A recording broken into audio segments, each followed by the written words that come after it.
Hello दोस्तों, आप सभी का बहुत बहुत स्वागत है इजी इन्वेस्टिंग में। तो आज के ETF लिस्टिंग अपडेट में हम बात करने वाले हैं मिराय एसेट की तरफ से लिस्ट होने वाले एक नए ETF के बारे में, जिसकी की लिस्टिंग हमें अभी हाल ही में देखने को मिली है।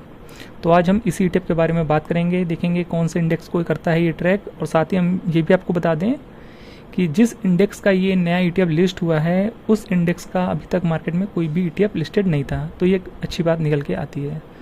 तो अब चलिए देख लेते हैं कौन सा नया ETF लिस्ट हुआ है मार्केट में, उसको भी देख लेते हैं। तो हम आ चुके हैं मिराय एसेट की वेबसाइट पर, और यहाँ पर आप देख पा रहे होंगे मिराय एसेट का BSE mid cap 150 momentum 30 ETF। इसका इन्फो अभी कुछ टाइम पहले आया था, हमने आपको अपडेट भी शेयर किया था, और ये ETF फ़िलहाल से अब मार्केट में हो गया है लाइव और लिस्टिंग हो गई है। और इन्फो की डिटेल्स वगैरह आप यहाँ पर पढ़ सकते हैं। 6 जुलाई 2026 को इस ETF का इन्फो आया था मार्केट में, और 13 जुलाई 2026 को इस ETF के इन्फो की क्लोजिंग हो गई थी। और जो इसकी लिस्टिंग बताई गई थी वो 17 जुलाई को बताई गई थी, पर 17 जुलाई को लिस्टिंग ना हो करके अभी थोड़ा सा लेट लिस्टिंग हुई है। और चलिए अब हम लिस्टिंग को भी देख लेते हैं। बाकी आप NSE की वेबसाइट पर भी सेम ETF का इन्फो देख सकते हैं। और यहाँ पर बता दें कि जब इसका इन्फो लाइव था तो 5,000 रुपये इसका मिनिमम सब्सक्रिप्शन अमाउंट यहाँ पर रखा गया था, जो कि आप यहाँ पर पढ़ सकते हैं। तो अब देख लेते हैं इसकी लिस्टिंग। तो हम आ चुके हैं ग्रो के डीमेट अकाउंट में, और आप यहाँ पर देख सकते हैं मिराय एसेट का ये जो BSE mid cap 150 momentum 30 ETF है अब लिस्ट हो चुका है। और जिस इंडेक्स को ये ट्रैक करेगा उसका नाम है BSE mid cap 150 momentum 30 index. इस इंडेक्स को ये करेगा ETF ट्रैक। तो इस ETF के कोड की बात करें तो इस ETF का कोड आप यहाँ पर देख सकते हैं, जिसका कि कोड है MOM मिड कैप। यह है इस ETF का कोड।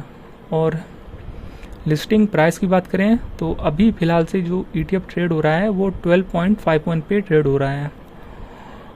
और इसकी लिस्टिंग डेट की बात करें तो अगर आप इसे 1 वीक के चार्ट में देखेंगे तो आज है 23 जुलाई, और यहाँ पर आपको सिर्फ 22 जुलाई तक का ही डेटा दिखाएगा, क्योंकि 22 जुलाई यानी कल के दिन इसकी लिस्टिंग हुई है। और एक दिन बाद आपको लिस्टिंग अपडेट देने का मतलब ये भी होता है कि यहाँ पर हमारे पास इसके सारे डेटा अवेलेबल हो जाते हैं। कई लोग कभी कभी पूछते हैं कि आप एक दिन बाद क्यों अपडेट देते हैं लिस्टिंग के। तो देखिए, पहले दिन अपडेट देना उतना सही भी नहीं होता है, क्योंकि उस दिन देखना इम्पॉर्टेंट होता है कि यहाँ पर वॉल्यूम्स कितने आ रहे हैं। कहीं ऐसा तो नहीं बिल्कुल भी कम वॉल्यूम्स आ रहे हैं। तो ये चीज़ें आपको पता होनी चाहिए, और ये डेटा हमें एंड ऑफ द डे पता चलता है जिस दिन लिस्टिंग होती है। सो अब हमारे पास इसके पास कल का डेटा अवेलेबल है, तो हम आपको अब यहाँ पर बेहतर तरीके से चीज़ें दिखा सकते हैं। तो यहाँ पर देखिए, कल के दिन यानी वेडनेसडे के दिन ये ETF लिस्ट हुआ है 22 जुलाई को, और लिस्टिंग प्राइस जो था इसका तकरीबन 12.64 के आसपास था, और अभी है 12.51 के आसपास। तो यहाँ पर पहले तो हम आपको ये दिखाना चाहेंगे कि इस इंडेक्स का मार्केट में देखिए अभी तक कोई भी ETF लिस्टेड नहीं था मार्केट में। देखिए BSE मिड कैप 150 मोमेंटम 30 लिखकर सर्च करेंगे तो यही ETF आपके सामने आएगा। तो इससे पहले कोई भी इस इंडेक्स का ETF अवेलेबल नहीं था मार्केट में। अब हम इस ETF के डेटा के बारे में बात कर लेते हैं।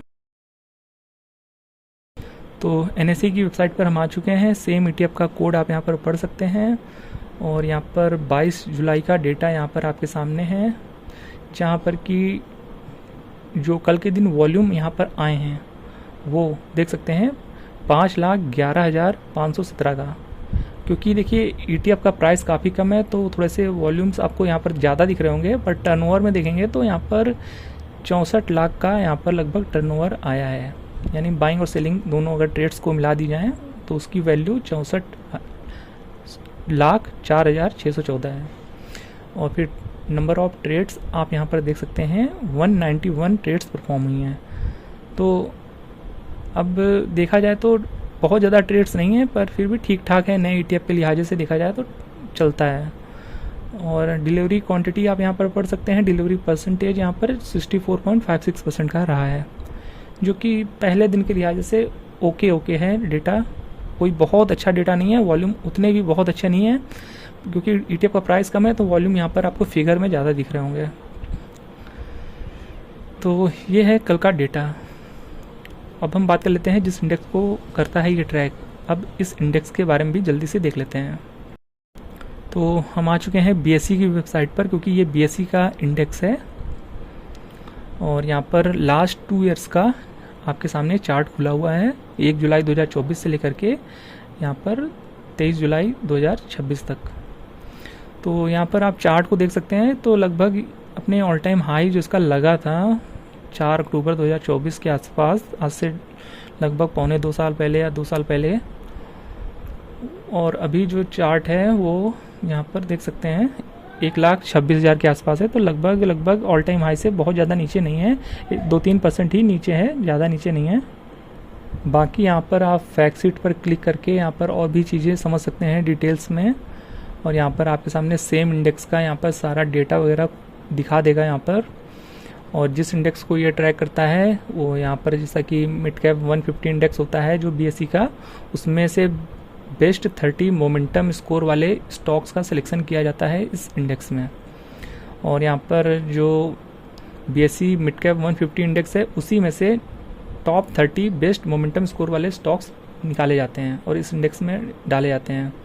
और नंबर ऑफ कॉन्स्टिट्यूएंट्स जो हैं वो 30 हैं, नाम से ही आपको दिख रहा होगा, 30 स्टॉक का पोर्टफोलियो होने वाला है। और फिर यहाँ पर परफॉर्मेंस देख सकते हैं इंडेक्स का, बीते 1 साल का, बीते 3 साल का परफॉर्मेंस भी देख सकते हैं, एनुअलाइज्ड रिटर्न है यहाँ पर, और 5 साल का भी रिटर्न देख सकते हैं, और बीते 10 साल का रिटर्न भी देख सकते हैं। फिर यहाँ पर पी रेशियो आप यहाँ पर देख सकते हैं जो कि 29.51% का है, PB रेशियो 9.11% का है, डिविडेंड यील्ड 0.51% का है। फिर यहाँ पर टॉप कॉन्स्टिट्यूएंट्स जो कि टॉप 10 होल्डिंग है इस इंडेक्स में, उसमें भारत फोर्ज लिमिटेड का 5.21% है जो कि सबसे बड़ा वेटेज है। फिर यहाँ पर भारत हैवी इलेक्ट्रॉनिक लिमिटेड यानी भेल का 5.2% वेटेज है, Laurus lab 5.19%, AU small finance bank limited 5.03%, federal bank का यहाँ पर 5.03%, हिटैची एनर्जी इंडिया लगभग 5% का वेटेज है।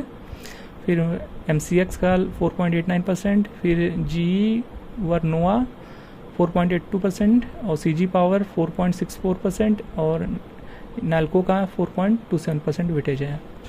ये है टॉप 10 होल्डिंग।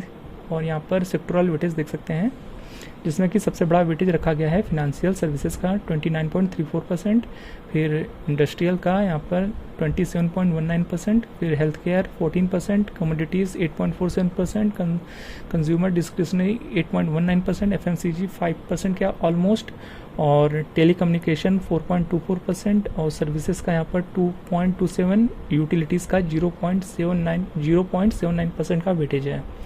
तो इस तरीके से कुछ इंडेक्स यहाँ पर देखने को हमें मिल जाता है, जहाँ पर कि आप यहाँ पर और भी सारी चीज़ें यहाँ पर देख पाएंगे। तो ये वो सारा अपडेट था जो हम आपके साथ शेयर करना चाहते थे। बाकी कहीं भी कोई भी निवेश की सलाह नहीं है, कोई भी एक्शन परफॉर्म करें अपने फाइनेंशियल एडवाइजर से पूछने के बाद करें। ये वीडियो सिर्फ अपडेटेड वीडियो के तौर पे लीजिएगा और ये एक एजुकेशनल पर्पज़ के लिए वीडियो है। तो यहाँ पर हमने कहीं भी निवेश या कोई भी एक्शन परफॉर्म करने की सलाह नहीं दी है। तो उम्मीद है ये ETF आपको पसंद आया होगा, वीडियो इन्फॉर्मेटिव भी लगा होगा। तो वीडियो पसंद आया है तो वीडियो को लाइक कर दीजिएगा, चैनल को अभी तक सब्सक्राइब नहीं किया तो सब्सक्राइब कर दीजिएगा और बेल आइकन को हिट भी कर दीजिएगा, जिससे आपको लेटेस्ट वीडियो सबसे पहले मिलते रहें। और ETF से जुड़े ऐसे ही लेटेस्ट अपडेट सबसे पहले पाते रहने के लिए इस चैनल के साथ बने रहें। मिलते हैं नेक्स्ट वीडियो में, टिल देन गुड बाय।